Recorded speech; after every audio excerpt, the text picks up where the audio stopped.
see the full screen of me with the presentation? Yep. Good. First slide is just some upfront advice and the reason for this. We do record the sessions because we tend to go through them quite quickly. And if anyone's had a trouble in sort of working out what's being said, it's very helpful to go back to the recording and go back over what was said in slow time. The second thing is I do send you a follow-up email with the presentation itself, so that everything that we're going to talk about, you will have at your end.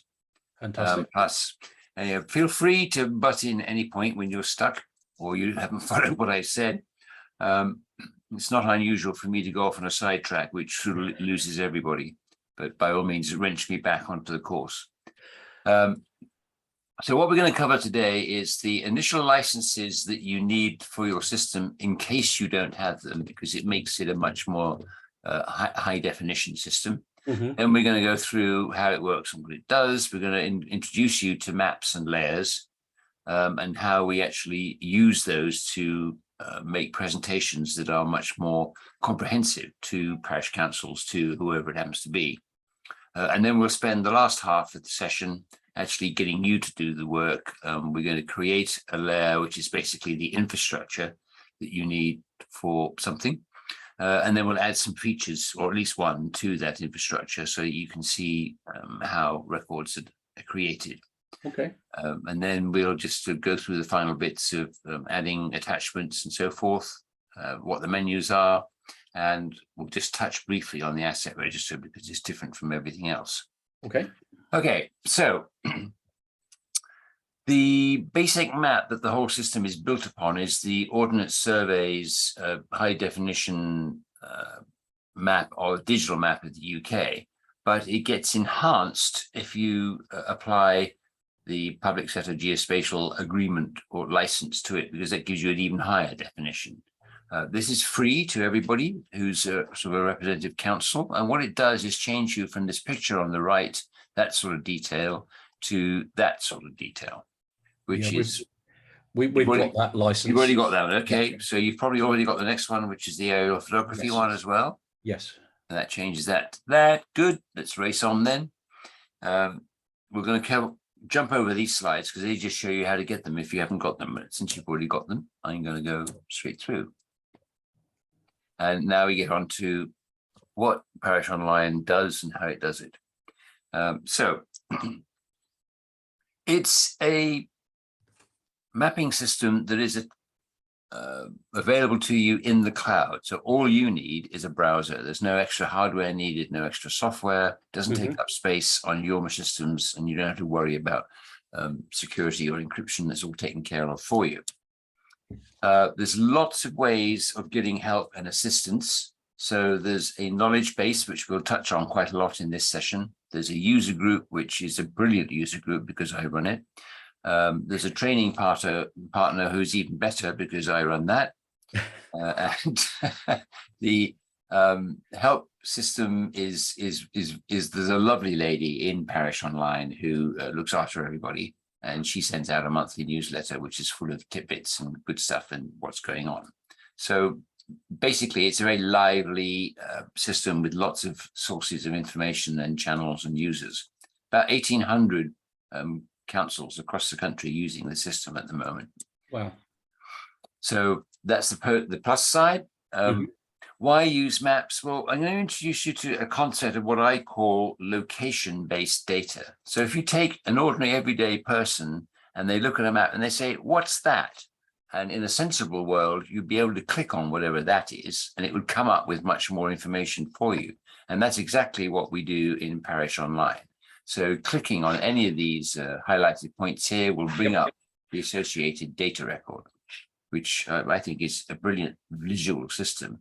And everybody understands it. So in our village, we run all the instructions for using the village hall are attached to the village hall on the map.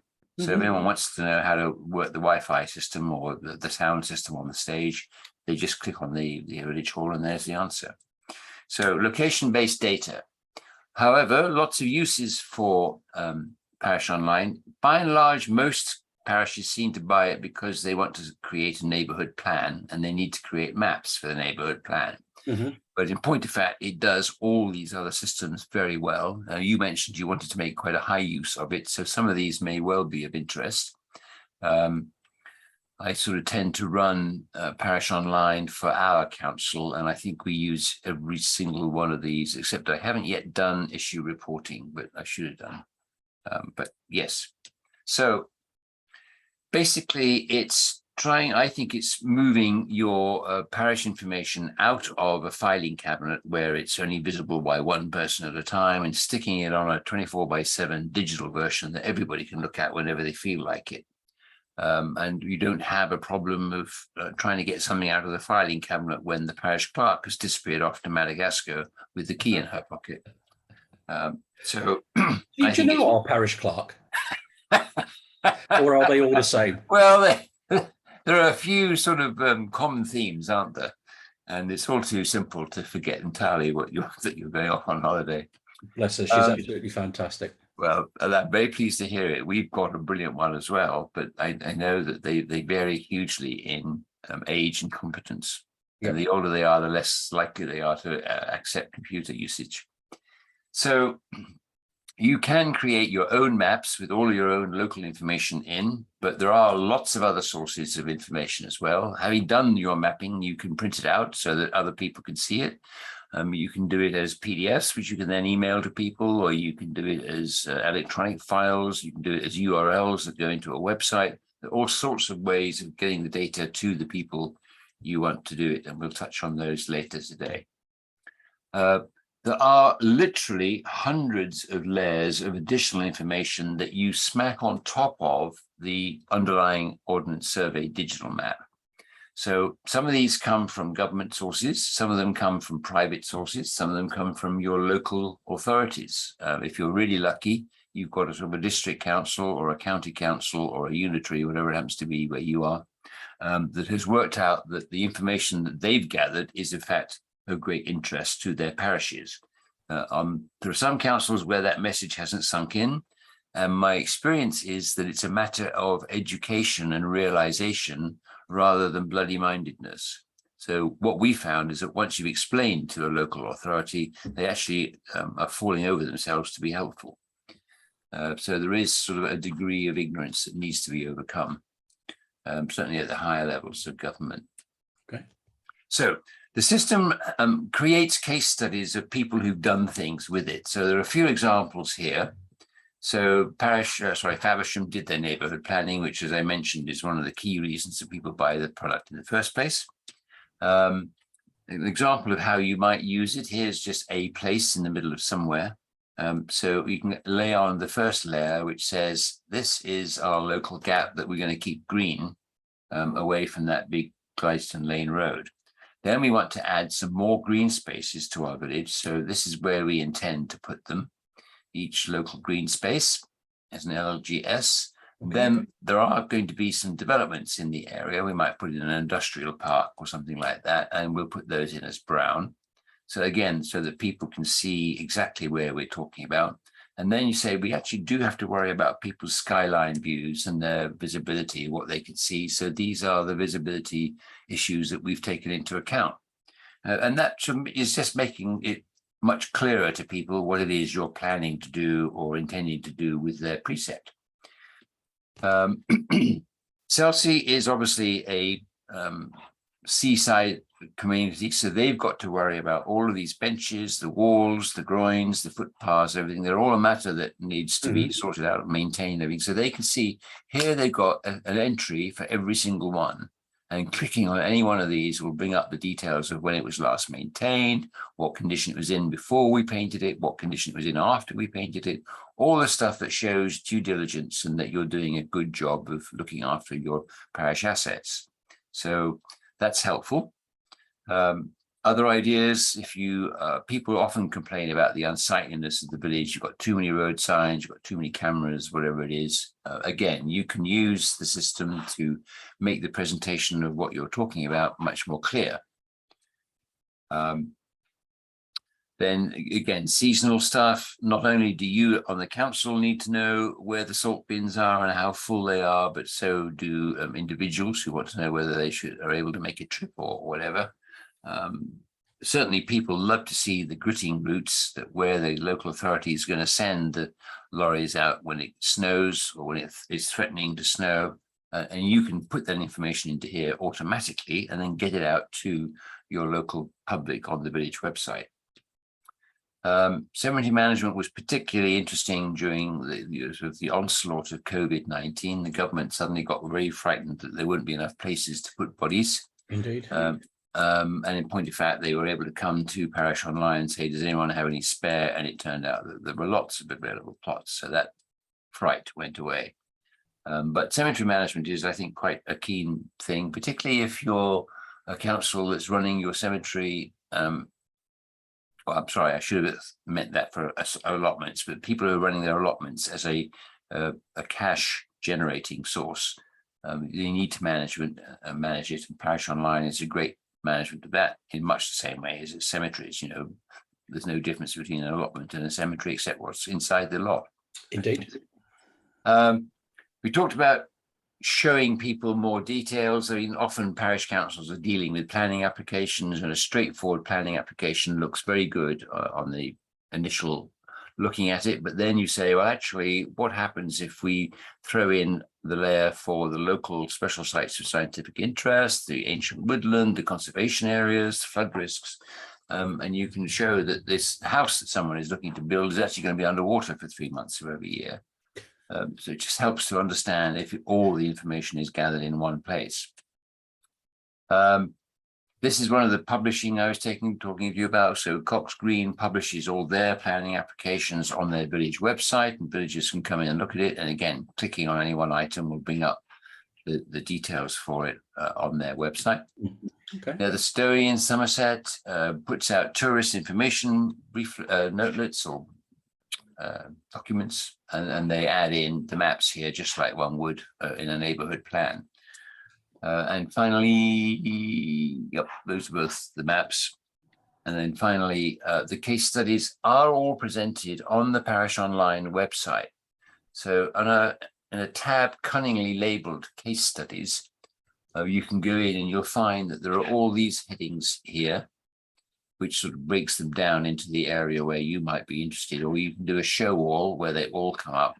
And the beauty of these is that every one of these is a council somewhere who's wanted to do something, and then they've given you a step-by-step instruction on how to do it for yourself. So there's nothing really new under the sun. Most councils are trying to do what somebody else has already done, and this sort of takes the guesswork out of it because it's all been done for you before. I recommend this one here to you particularly because it's brilliant. I wrote it. Right, on to the serious stuff, how the system is going to really work. So if you cast your mind back a bit, before digital and computers, people made presentations on overhead projectors like this, and you'd put up basic information, think of that as the initial layer, and then you'd write sort of data on it with your felt tip pen, or you might put another transparency over the top to add more data. And we do exactly the same thing in Parish Online, but it's just digital, a lot faster, a lot simpler, and a lot easier. So Parish Online is a geographic information system, and that means that it follows the global standards. So anybody who's running a proper information system anywhere can export data to and import data from Parish Online. And that is one of those big things that we sort of had to educate councils about. The data that they've got is very interesting to parishes, and they have no idea how simple it is to just export it into the system that we're using, and that becomes automatic. It just carries on exporting as long as the systems are running. And once you've done that, you're getting regular updates to your footpath information, to your gritting routes, to the highway stuff. It all makes a colossal difference, and it's all helped by the fact that this is a product which is following global standards. Really useful. So the real point of it is it's really there to help you make evidence-based decision, which seems to be a rare thing around the world. And it's all about the layers that we mentioned, the old transparencies being replaced by digital layers. So layers come from all sorts of sources. We showed you some of them, literally hundreds of them. But you can see, perhaps recognize this, are the cadastral plots Yep. from the lands registry. Mhm. You've got all the stuff from DEFRA about where agriculture, what people are doing with the land. Historic England has really useful stuff on listed houses and so forth, and it all sits on top of the Ordnance Survey there. You can switch on layers as you wish them, and you can switch them off. So there's no limit to the number of layers you can display at any one time. Of course, it gets very difficult to understand if you have too many of them, but you can put as many layers as you need to make a point. And we'll see why that's useful in a few seconds. So again, we go back to this location-based data principle, because it will be showing you how to do that. And absolutely, you can create your own layers to create your own picture. And that's, again, what we'll be doing in a few minutes. So there are 3 types of map layers. You can have points, which are things like bus stops, trees, individual things like that. You can have lines, which are things like boundaries around fields or parish property, or footpaths, that sort of thing. Or you can have polygons, which essentially are everything else. And each layer within your system only contains one type of geometry. And that's just a fundamental basic rule of geographic information systems, but it doesn't matter, because it's a simple matter of saying I need both lines and points in this particular demonstration. So I'll create 2 layers and just display them simultaneously. And again, we'll be doing that during this evening session. So a few tips: much easier to use a mouse, much easier to use the main browsers. Try not to do it in a portion of your screen, rather use the whole screen, because you miss things out, and try and get as much zoom as you can manage. So just a very quick introduction so you know what you're getting into. This is the basic screen. It always opens up on your local parish. So you should be somewhere in the middle of the screen. Yep. 3/4 or more of the screen is the Ordnance Survey digital map, but the left-hand side is a column which at the moment is showing the various layers that you can do, or rather the collections of layers. So each of these is a collection. If you click on the down arrow, you'll see the underlying layers. Green are sort of the basic fundamental data that everybody uses, and then the layers you can all pull in or out as you need. You toggle things on or off just by clicking on them. Click it once, it logs in, click it once, and it turns off. I think that's basically it. So anyone who's used a digital mapping system like Google Maps will be very familiar with this. You know, you just zoom in or zoom out with a plus or minus sign, or by rotating a wheel on your mouse.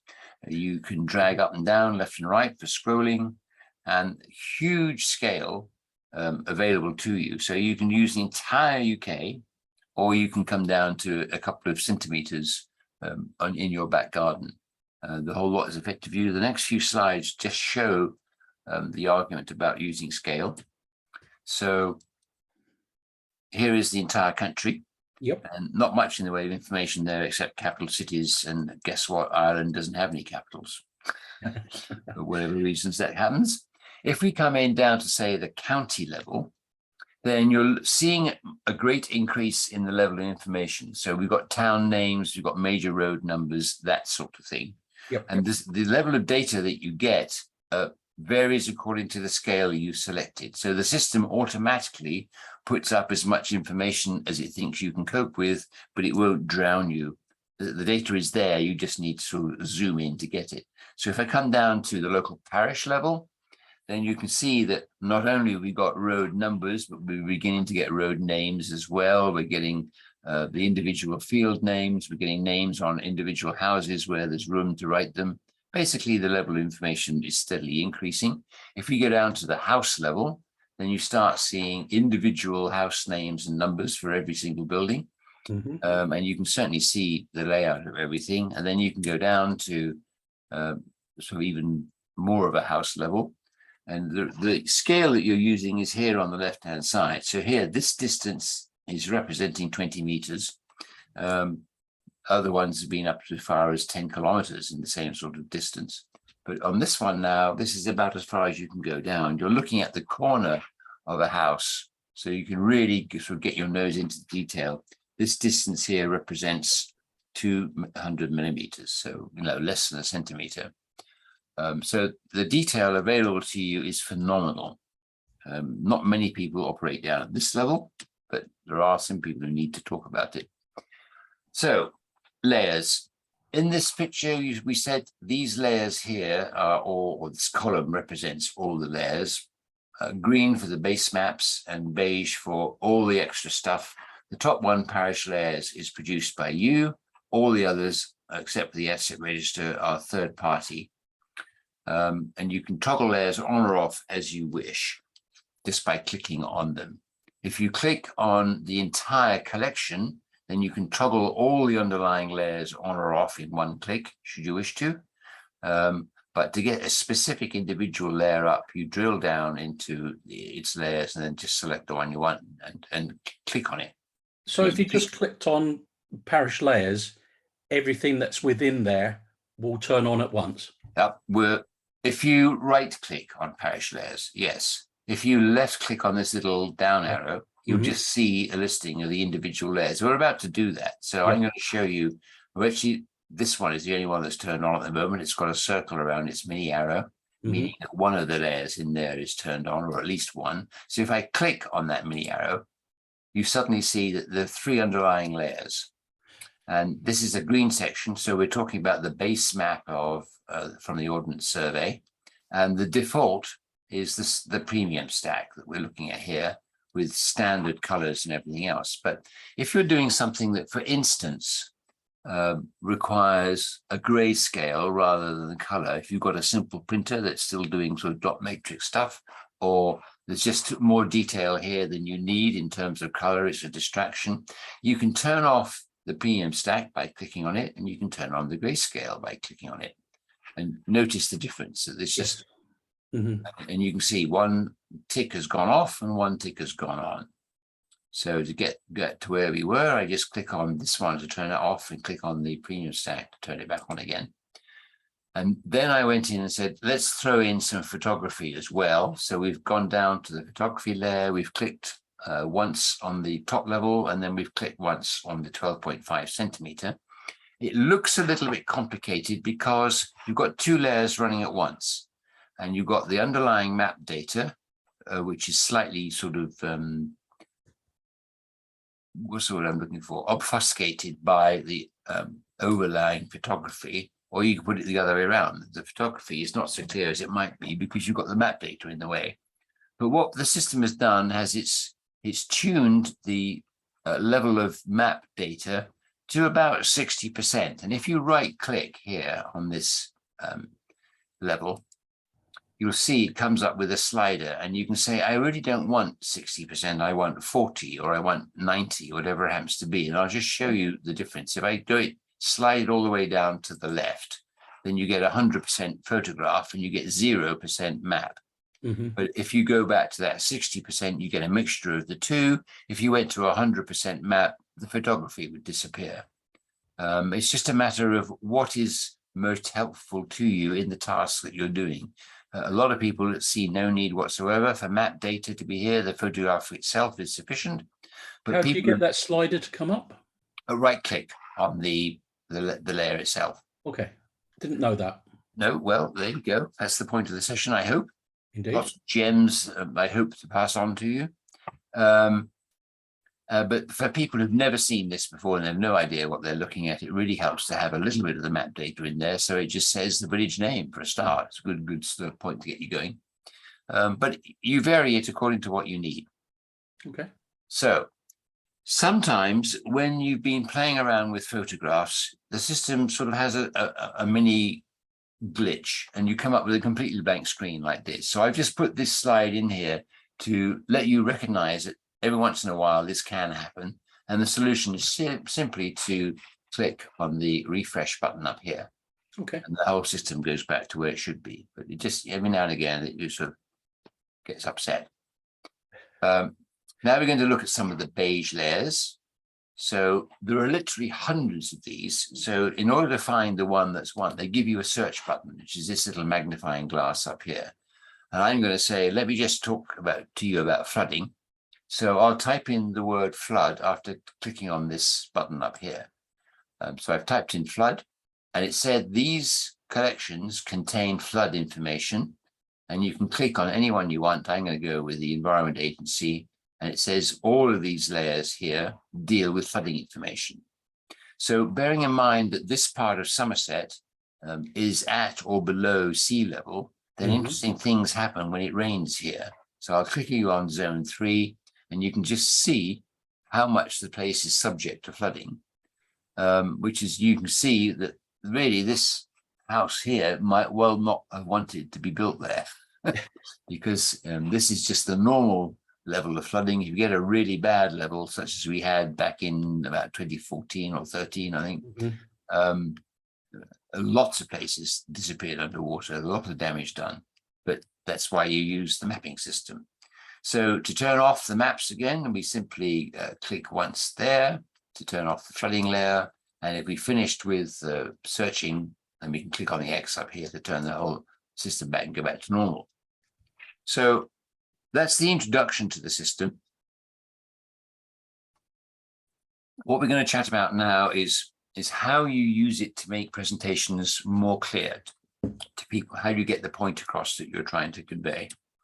So I've taken as an example our tree charter. So the tree charter people said, we'll give you 50 trees for free if you will take care of them, if you will record what you've done with them, and you'll let us know if we ever come back to you and say, where is this particular tree or these 50 trees, whatever it is. So I created a layer which we called the tree charter layer.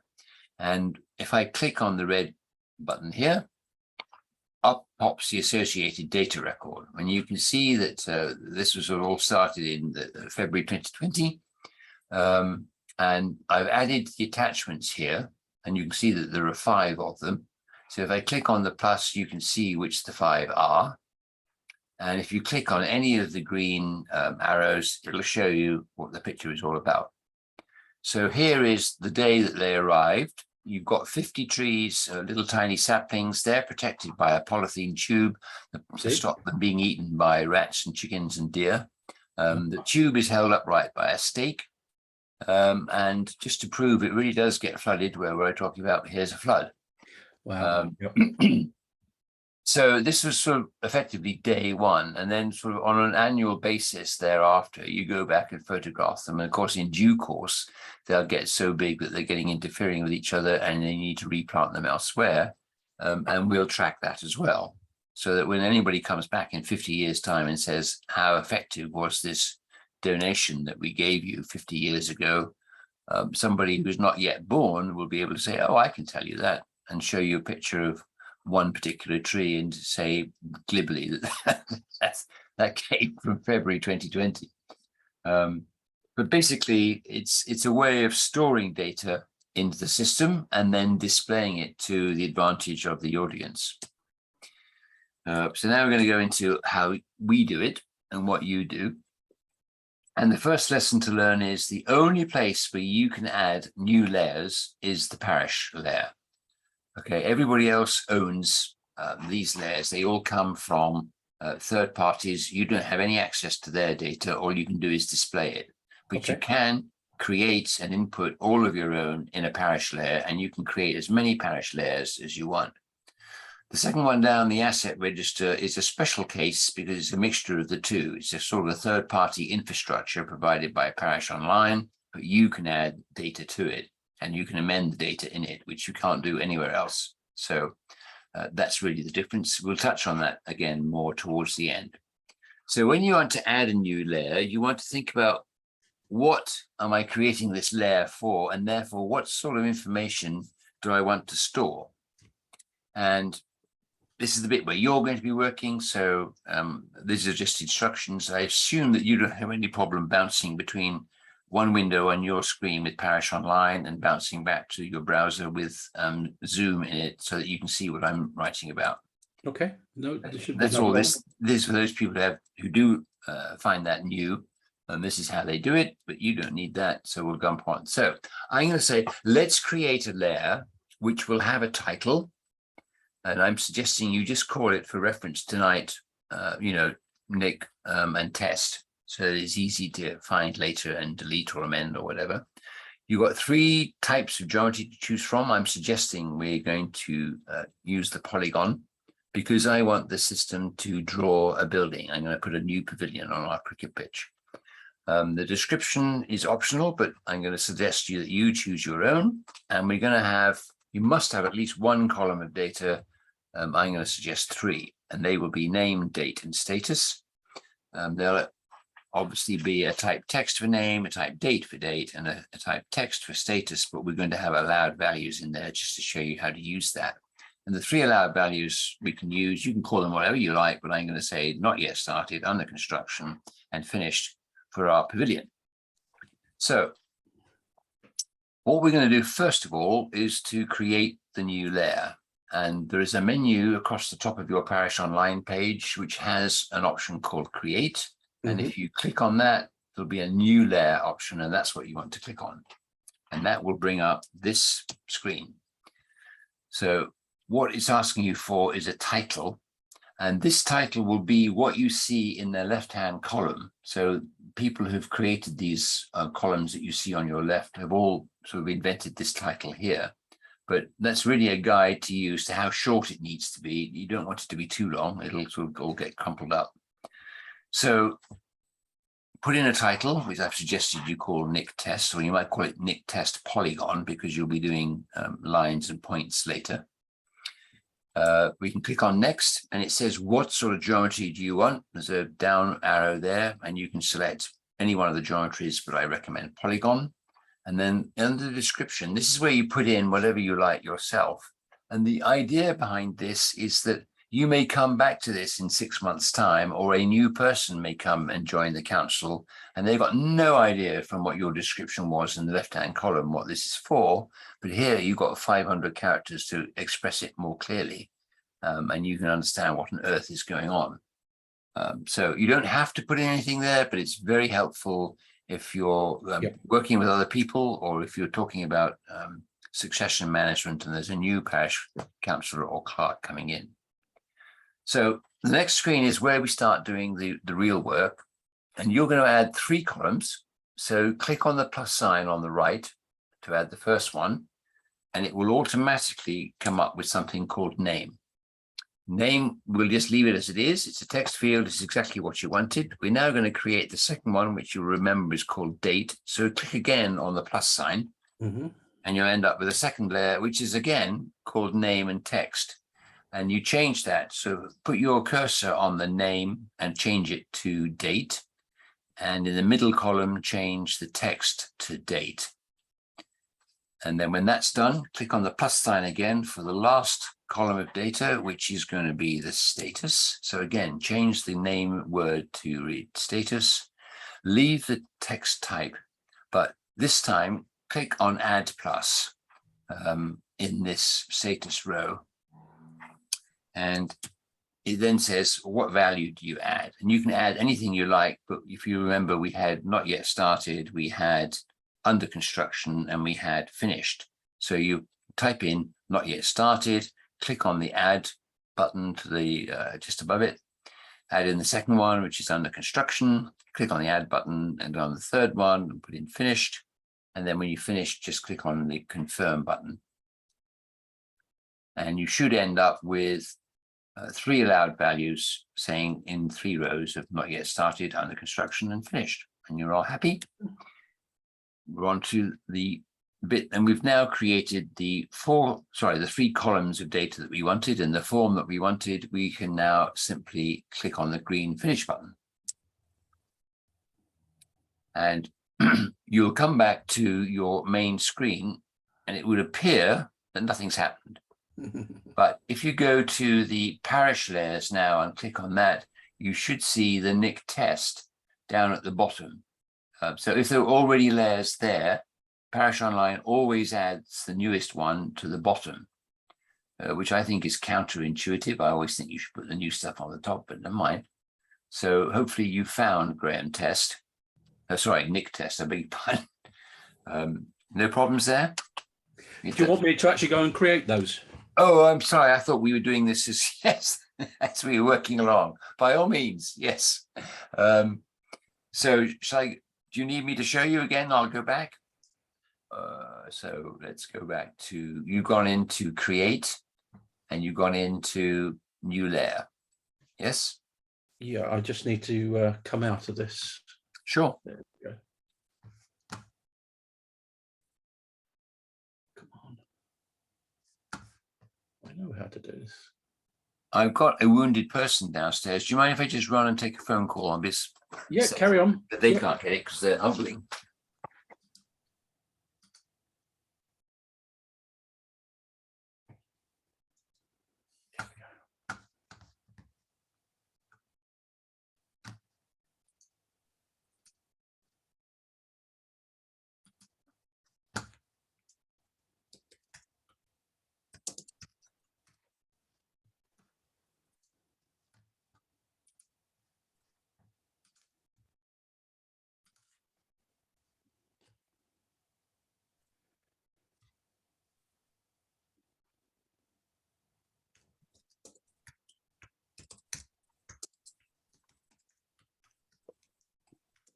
Sorry about that, Nick.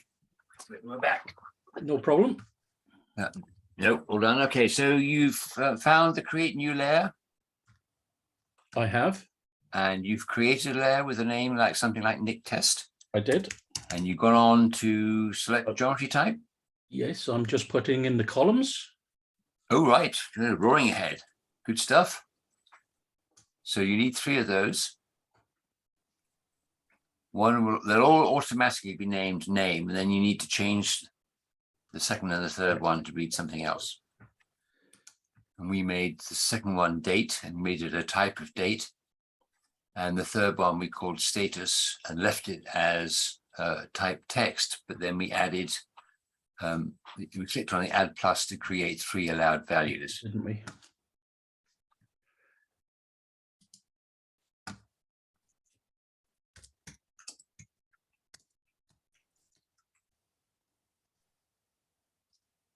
How are we doing? Yep, nearly there. Okay. So allowed values are all set, are all fine for you? Or Not is it- yet started, under No. construction. Okay, very good. Yep, your memory is fine. And the third one was finished. Yes. Okay, and then confirm. Right. Okay. And then you should have all 3 of them lined up nicely and you can click on finish. No, why won't it let me? It's got on the top here, column names must be unique. Right, so did you change on the left-hand column, the top one should be called name. Yep, The second one would by default be called name, but you must change that to read date. And you I did. Okay, and does it still say date? It does. And the bottom one? The next one is then name. But you need to change it to read status. All right. No, I changed those. That's Well, maybe it didn't take properly. no. So can you just change that third row to read status? I'll see what it's got. It's got. It's actually added in another 2 columns, so I need to. Well, if you Yeah. highlight them and you Put it can in then a bit. click on the delete icon to the right. So highlight the ones you don't want one at a time and just delete it. Doesn't want to delete them. Do you want to share? I'll stop sharing my screen and we can take a look at yours and see where things are. So let me just stop sharing mine. If you'd like to share yours, if you're familiar with that in Zoom. There So, we go. Yep. okay.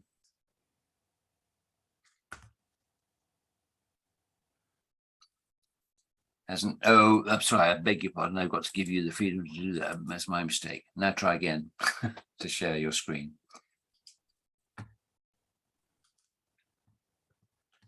Doesn't want to. Did you find a little green icon down at the bottom saying share screen? Yes, I did. And then it comes up with a whole row of things that says, what do you want to share? And you can either select the browser window that's got Parish Online in it, and then there's a share button to the right, bottom right of that window. Or you can just take the first one and share that. Right. And we can drive Share around. screen. Parish Online. Yep. Just click on it and then go down to the bottom right. And share. There we go. Yeah, that's good. Okay. So if you take your first date there, just click on it once. That one. Yep. Now go up to the delete. Does it delete it?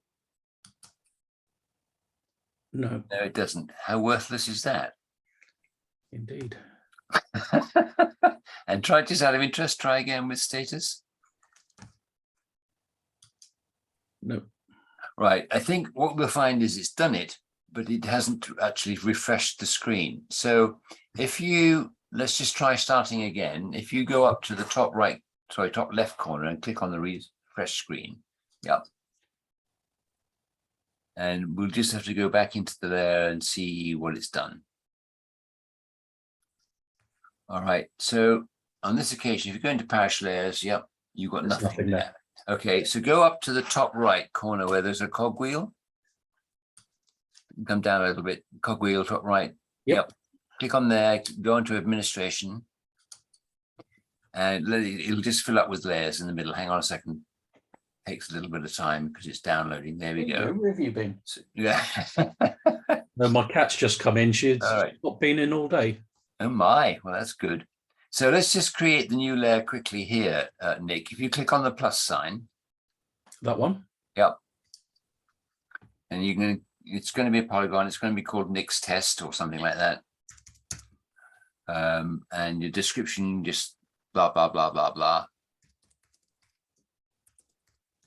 Okay. Yep. Fair enough. And you're now going to create the 3 columns. So click on the, yep. And you can leave that exactly as it is. Click on it again. Change that to date. And change the type to date. Good. Click again. Change it to status. And now click on Add Plus and put in your 3 not yet started, under construction, and finished.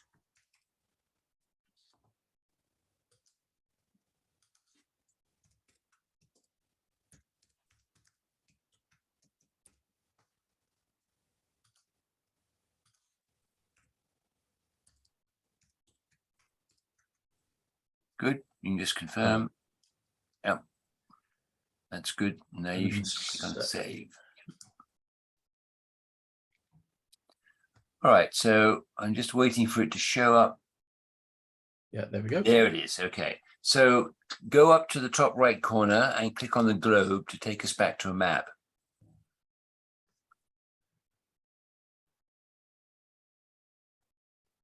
And when you look in the parish layers, yours will be the bottom one. Yeah, good. Now, the next little bit, Nick, you can sort of stop sharing your screen so I can go back and show you whatever's coming next. And I'll share mine.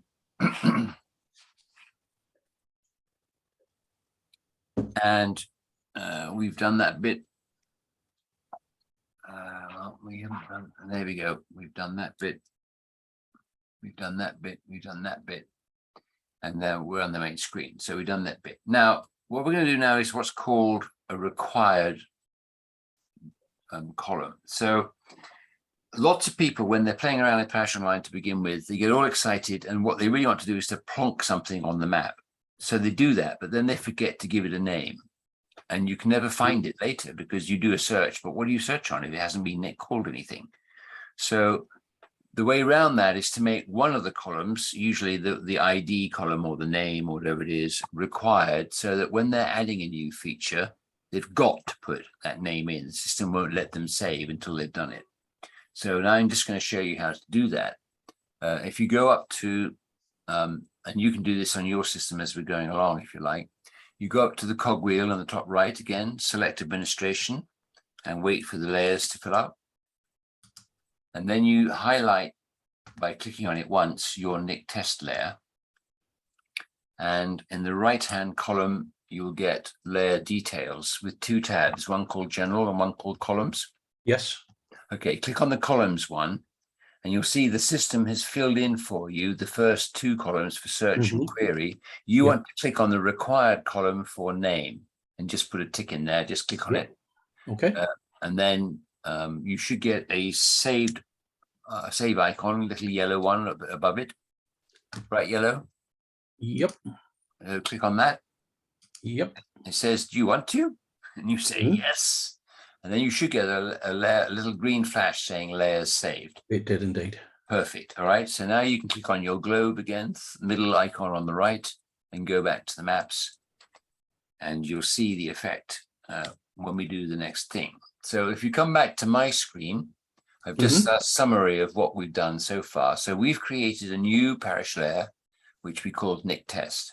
We've created the 3 columns of data that we wanted. We configured the status column to have allowed values.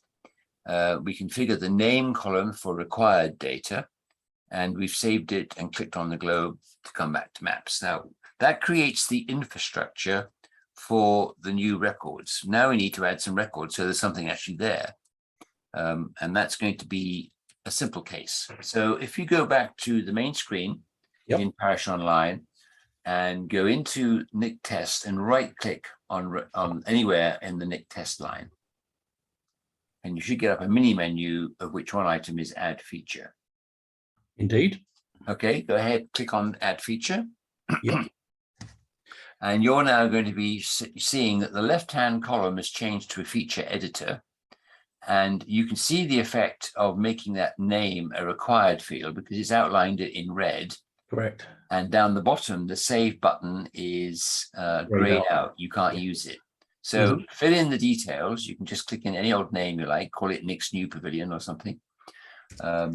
Use today's date and select any one of the drop-down statuses you like. The point is just to show you what you've done and what the impact is. So having done that, you will see that the save button is still grayed out because you've now filled in the column, but you haven't put anything on the map. Correct. So what you need to do now is find an area on the map. It can be anywhere you like. But in my case, where I do a presentation, I'm going to choose the village's recreation area, because we're going to stick a new pavilion on it. But you can choose any field, any open space you wish. But if you've got a recreation area, scroll to that so that you can add the new thing. And then as you move your mouse over the map, you'll see that the usual arrow changes to a crosshairs. And the crosshairs should be, or maybe it's a blue dot. You move the blue dot and consider it's going to be the starting point of your rectangular pavilion or whatever it happens to be. You click once, and then as you pull the mouse, you'll see that there's a blue line follows it. So you can create one wall of the pavilion, click again to change direction, and basically go around till you've completed the square. And when you've gone back to the starting point, double click to say I've finished. Okay, And then you'll see that the save button at the bottom is now usable. Active, Go ahead and save it, please. Okay. Okay, now your pavilion, which was outlined in blue, should now be red. Correct. Okay, and your column on the left-hand side, it imagines that you always want to add lots and lots of features all in one go. So it's cleared itself to give you a brand new record. But in fact, we don't want to do that. We're only going to add this one. So click on the X opposite the word feature editor. And we'll go back to your normal screen. And then we're going to show you how to amend and edit the work that you've done. So click anywhere in your nice new red shiny pavilion and bring up the data record on the left-hand side for it. Okay. Right. Will that just be under Nick test? Yes. Yeah. Okay. Yes, it is. Okay. So along the top of that column now, you've got some icons. The one on the left is a pencil, which means you're going to go into edit mode. There's a dustbin, which means you want to throw it away. There's a filter, which I've never used. Well, I have, but you don't want to touch on it now. And the 3 dots, again, we'll touch on those in the next session. Okay. So, but if you decided that the name was wrong, or any of those 3 fields of data that we've put in there, this is where you can edit it. You click on the pencil and edit it. Or more importantly, you now see that the shape of your pavilion is all wrong. You've talked to the architect and he says, you don't want a square pavilion, you want a round one, or you want a triangular one, or something like that. So we're just going to edit that just to give you the principle of changing it. So your red pavilion should now have a blue line around it to identify that that's the record you've selected and not the 45 other pavilions you've also got in that field. Correct. So you can now take your mouse across to any of the pavilion walls and click on it and then just drag it. And you can change the shape or align it more closely with a boundary or whatever it happens to be. Is that when I'm in edit mode? Yes. Sorry, I should have said that. That's right. So you can now change shape. Yep. And you're just going to do this to change the shape, make it whatever you like, just for the sake of teaching you how to edit something. Whilst you're doing that, I will just blab away that if you're getting into fine detail of trying to align the new pavilion with the edge of a boundary or something, it's better to zoom into the largest scale that you can take on the screen, because the higher the scale, the more easy it is to line things up. There's a tendency of Parish Online to snap things into, what you'd expect it to be. And the snap level is smaller and smaller and smaller, the more the scale goes up, which means you get more and more accurate. So if you're doing things accurately, just zoom in. If you wanted to change the data columns, you could do the entries that say Nick's pavilion or whatever you called it. But this is also, you'll notice there's now an attachment layer, which has suddenly arrived in that left-hand column. And you can add something to the record, which we're going to do now for the sake of showing you how to do it. So click on the plus sign and select anything you like from your computer. It can be a spreadsheet, it can be a photograph, it can be a Word document, it can be the poem that you wrote last night in your fit of inspiration. And you just click on it and add it to the attachment. It won't seem to be doing anything straight away because you're actually sending this up to the cloud, but it will be sort of churning away to itself. And eventually it'll come back and say something like attachment 1 and show you that you've got an attachment there. And I'm just showing you this because any parish council that's worth its salt will have all sorts of attachments to any of the parish assets that it's responsible for, because you'll be showing things like inspection records, maintenance records, photographs of before and after, all the stuff that you need to show due diligence, which is particularly important when it comes to defending or making insurance claims. And the insurance companies are far happier to work with you if you can demonstrate that you had an inspection, a maintenance routine of every 6 months, and lo and behold, you've got 6 years of records showing 12 inspections done in that time, because that's all the inspections in that 6-year period. And so it goes. So adding attachments is important in terms of due diligence or just good governance, basically. Okay. So where are we for time? We've got 4 minutes. I promised to come back to you and show you the last few items in the agenda. We've actually finished the exercise now on your side. On my side, if you can come back to my Zoom screen, I'm talking to you about the asset register. Yep. The asset register is the mixture of a third-party layer and a parish layer. So the infrastructure of the database has been built for you, and you're not allowed to change it because that database is the same for every council across the country that's using the system. So whatever works for you may well not work for somebody else. So they say the infrastructure is not yours to change, but the data that you put in there is. And the columns of data that exist in the system are those which experience has shown to be the ones that you really need to keep. So there'll be things like current value, there'll be things like replacement value, and last inspection date and that sort of thing, because that's what good governance is all about. So you don't have a chance to change the infrastructure, but you do add as many records as you wish. You can edit the records. You can delete the records. But so the data that's in there is yours to adjust as you need, but the infrastructure belongs to everybody with Parish Online. Okay. So any data that you put into the system is only visible to people who have access to your account. So the way that Parish Online works is that basically your council has bought a license, or maybe you got your insurance company to buy it for you if you use The parish council. Okay, so you have as many users as you wish in that on that license. It's not limited in any way. Yep. But only people with accounts on your license can see the data that you're putting in. Okay. And you can put in data anywhere in the country. So if you want to record that your grandmother's home in Glasgow has got a new tree and you want to put the tree in the garden, you're very welcome to go ahead and do that. No one in Glasgow will ever see that tree. It's a figment of your imagination, but they will show it in your copy of the parish layers. But of course, it's very unlikely that anyone in your parish is going to scroll up and look at Glasgow. But if they did, they'd find your grandmother's tree.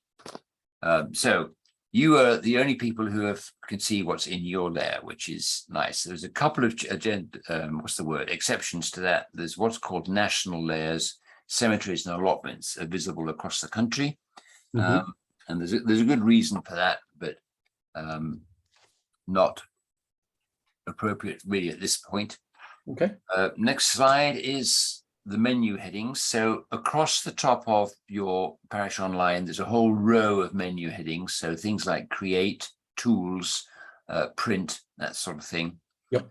When I send you this presentation, you'll find that there's a link in the presentation that takes you to an area that discusses every menu and basically tells you what they do. Okay. And that the knowledge base has got all that sort of stuff.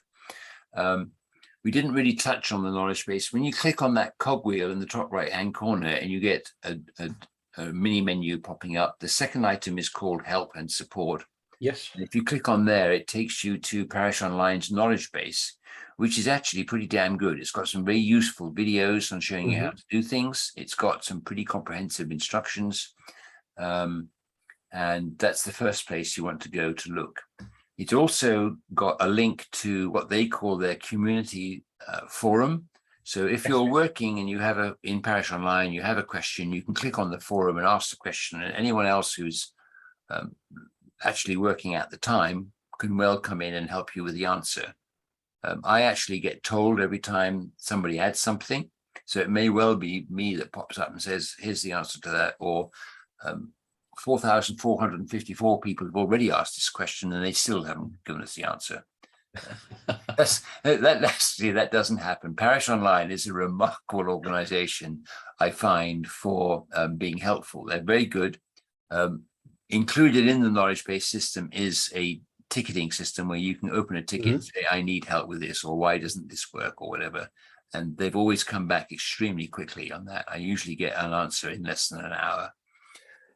Who's that come from? Is that the makers of the system? Yes, there's a company called Geosphere, who make Parish Online. They also make a big brother system to it called XMAP. And in fact, when you look at the knowledge base, it says XMAP support system. But in fact, it's Parish Online, but XMAP is the big brother and covers the entire world, used by people like the Foreign Office.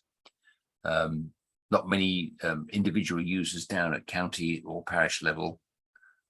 Although we have a couple in Somerset that have taken it up, but it's a much bigger system and a heck of a lot more expensive. It's the sort of thing that any county council that's looking to reduce costs and yet improve their systems would use XMAP to replace their existing GIS. It's basically the big brother, but it works in exactly the same way. It's much more user-friendly and very fast. So you'd never guess if I'm an advocate, but there you go. We finished in terms of my presentation to you. We can go to a Q&A session. Let me come out of there just to sort of let us see each other. I hope I've raised lots of questions in your mind, Nick. Graham, I've just found it so useful. I was never taught virtually any of that. And it does fill in an awful lot of blanks that I had in my Great. mind. So that's brilliant. Well, anytime, what I do is I said, I'll send you a copy of the video and the presentation and a list of things that you can go to for help. Mhm. I also mentioned to you the banter sessions. So there's a group of dedicated councillors and parish clerks that get together on a Friday afternoon between 3 and 4 o'clock. And it's a drop-in session. They invite anyone who has a question to just click in on their Zoom session, come in, say, how do I do this? And they'll say, you do it like that. And they say, thank you very much. And they drop off again. Or what often happens is they say, well, having answered that question, could you please just do this one? And they come up with 5 more, which is fun because that's what we're there for. Yeah. And then they really get hooked because when no one is asking a question, the councillors and what I call the usual suspects are bantering, and they're usually talking about something that's of common interest to all of them, and it's very likely to be of interest to people who call in because they're all parish clerks or parish councillors or whatever, and they'll find that you're talking about, what are you going to do now that Boris has gone, or what does the new planning system impact on us locally, and what's going to happen with the Hinkley Point nuclear power station, which is a general topic because we've started this in Somerset. And basically it's lots of fun. So in the document that I send you, there is a link to the further training sessions. And at the bottom of the list of training sessions is a link to the banter session. So the banter session is entirely free. It's every Friday between 3 and 4. And it's designed specifically for people like you to just drop in, ask a question, and then get hooked on the banter. That's fantastic. Right. No, I mean, it sounds brilliant. It sounds like something I'll want to do. Unfortunately, I do work full time, Right. 8:30 until 5. So I might be able Work to. which has nothing to do with Parish Online, I take it. Sorry? Work that has nothing to do with Parish Online. Correct. Yeah. Yes. Yeah. But okay. Well, if you are in any way able to drop in just for a few minutes, you're very welcome. Or if you have a question that no one is answering, just email me. Yep. Or you can just stick it up on the forum any time of the day or night, and hopefully someone will have answered you by the next time you're ready for an answer. That's it. No, that's brilliant. So great. Well, it's been lovely to meet you. I wish you the very Thank best. you. And Well, do come back for further stuff if it helps. Well, will I be seeing you tomorrow evening? Yes, of course you will. Yep. I'll be doing the training tomorrow. I look forward to seeing you tomorrow night, Nick. Absolutely. And then I'll need to book up for the further sessions. You're very welcome. I think it's worthwhile myself. Oh, definitely worthwhile. I mean, I've learned so much this evening. It's been brilliant. That's a pleasure. Well, I look forward to seeing you tomorrow night. Okay, great stuff. Take care. Thanks for your time. Bye-bye. Take care.